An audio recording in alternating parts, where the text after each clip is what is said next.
آپ اللہ کے نیک بندوں سے منسوب کردہ جھوٹی کہانیوں کے بارے میں بیان کرتے ہیں تو اس کی درستگی میں آپ اکثر ان نیک بندوں کو سخت باتیں بولتے ہیں. مثلا مریم کے جیسا ہے ہی کوئی نہیں، تیری رابعہ بصریہ تے شاہی کوئی نہیں. یہ اللہ کا نیک بندہ جو ہے وہ مریم تو ہے، یہ رابعہ بصریہ کس آیت اور حدیث میں نیک بندی شمار ہوئی ہے؟ ذرا مجھے آیت حدیث بتا دیں. یہ تو آپ نے ان کو ڈکلیئر کیا نا. ہمارے نزدیک تو ان لوگوں کے عقائد قرآن و سنت کے بالکل منافی تھے، بالکل جاہل و جڑ تھے، دین کے ساتھ ان کا کوئی لینا دینا نہیں. وہ دین تصوف کے اوپر تھے، اور دین تصوف جو ہے یہ مسٹسزم ایک علیحدہ سے مذہب کی برانچ ہے جو یہود و نصارہ میں بھی پائی جاتی ہے، ہندوؤں میں بھی صوفی ہوتے ہیں، مسلمانوں کے ہاں بھی صوفیاء موجود ہیں. ان کا اسلام سے کوئی لینا دینا نہیں. ہاں یہ مسلم صوفی ہیں، جیسے ہندو صوفی، عیسائی صوفی، رہبان راہب جو کہا جاتا تھا، یہودی صوفی، اس طرح مسلمانوں کے صوفی ہیں. یہ اللہ کے نیک بندے کہاں سے ہو گئے؟ شکر کریں کہ ہم انہیں مسلمان مان رہے ہیں.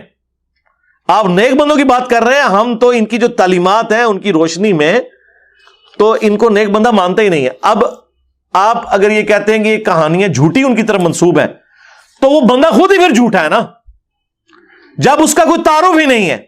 یعنی میں آپ کو پرانے کسی بابے کے بارے میں کہوں کہ یہ اس کی طرف جو بات منسوب ہے یہ بھی غلط، یہ بھی غلط، آپ کے نہیں ہے، اس کی ہے ہی نہیں ہے، پھر صحیح کیا ہوتے دسو؟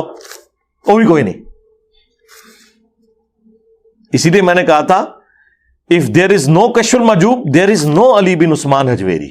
ہاں کیونکہ ان لوگوں کا تعارف یہی کتابیں ہیں اور ان کے ماننے والے ہیں. اگر آپ یہ کہ یہ تو اسی طریقے سے ہے کہ کوئی شخص 8 سے 1000 سال بعد کہ جی غلام احمد قادیانی دجال کی طرف لوگوں نے جھوٹ منسوب کر دیا ہے، پھر آپ کیا کریں گے؟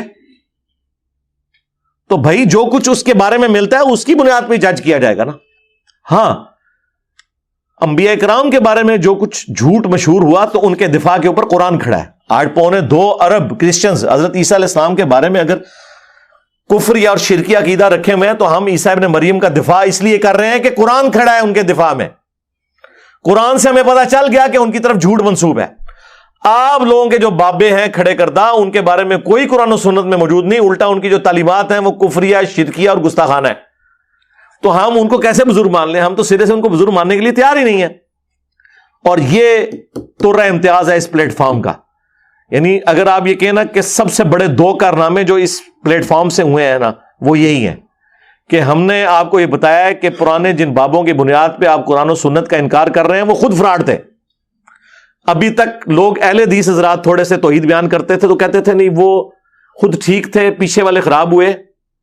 تو اس کا فائدہ ہمیشہ اٹھایا ان لوگوں نے. انہوں نے کہا کہ اچھا وہ ٹھیک تھے تو وہ تو کتاب میں یہ عقیدے بتا رہے ہیں، تم لوگ تو یہ کہہ رہے ہو. اب کسی کی جرت نہیں کہ بتایا، وہ بھی فراڈی ہے سن. یہ ہم نے جرت کی ہے کہ لاؤ کوئی اچھی بات ان سے منسوب ہو،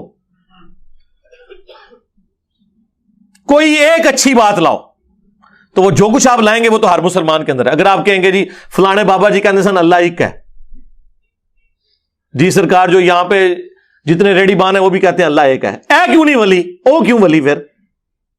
ہاں لیکن اے جے ایڈا ریڈی بان ہے نا، انہیں کہتے چشتی رسول اللہ نہیں جے پڑھایا لیکن اس بابے نے پڑھایا جے، نہیں جی غلط منسوب ہے. اچھا جی صحیح منسوب کیا ہے وہ دس دو. جو کتاب لے کے آئیں گے نا 99% اس میں سب گند بلا لکھا ہوا ہوتا ہے. کشف المحجوب کے تو میں نے آپ کو 4-5 باتیں بتائی ہیں. واللہ کشف المحجوب، حش بہشت یا پہلے صفحے سے لے کے آخری صفحے تک جائیں نا، میرا یہ دعویٰ ہے کوئی ایک صفحہ بھی ایسا نہیں جو قرآن و سنت کے خلاف نہ ہو. ایک آدھ جملہ میں آپ کو نکال دوں گا کہ یہ قصہ آدم اور ابلیس نقل کیا علی بن عثمان حجویری نے کشف المحجوب میں، اور انہوں نے شیطان کی غلطی اللہ کے کھاتے میں ڈال دی ہے. جی انہوں نے کہا کہ اللہ تعالیٰ نے حکم تو دیا شیطان کو لیکن یہ نہیں چاہا کہ یہ سجدہ کرے تاکہ میں اسے شیطان بنا دوں. لو ختم ہو گیا کام. بھائی جی یہ شیطان بخشا گیا تھا، تسی میں تو ویسے ہی بخشے گئے.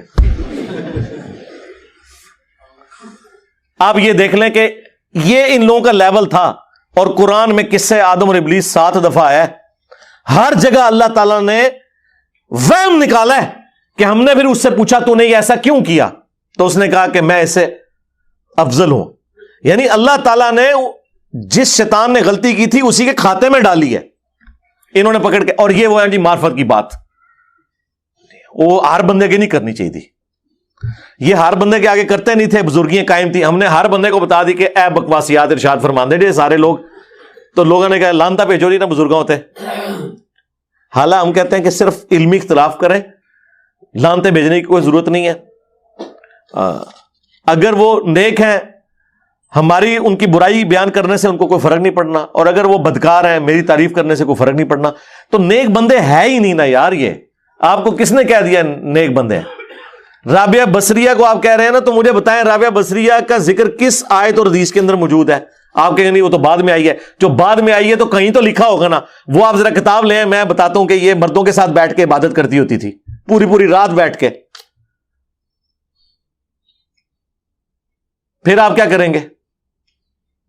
چھوڑ دیں یار, یہ سب شادی نہیں کی اس نے پوری زندگی.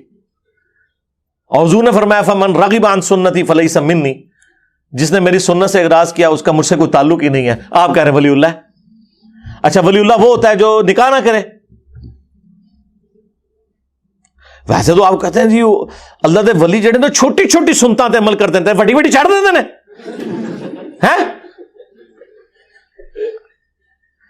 وڈی وڈی سنتا چھڑ دیندے نے, چھوٹی چھوٹی تے عمل کرتے ہیں. پیلی چپلاں, مسواک لانا, وڈی سنتا چھڑ دیندے نے. رفع الیدین سنت وڈی کو چھڑ دیتی. ہاں چھوٹی چھوٹی سنتا تے عمل کرتے ہیں تے وڈی وڈی سنتا چھڑ دیندے نے تے وڈے وڈے سارے فراڈ کرتے ہیں. اس سے بڑا کوئی فراڈ ہو سکتا ہے کہ اپنے نام کا کلمہ پڑھائے؟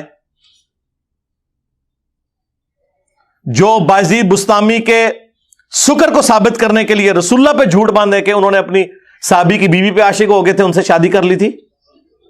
جو جنید بغدادی کا صاحب ثابت کرنے کے لیے یہ لکھے اپنی کتاب میں کہ حضرت داؤد علیہ السلام نے اپنے صحابی کی بیوی کو جنگ میں آگے بھیج کے اس صحابی کو مروا کے ان کی بیوی سے خود شادی کر لی.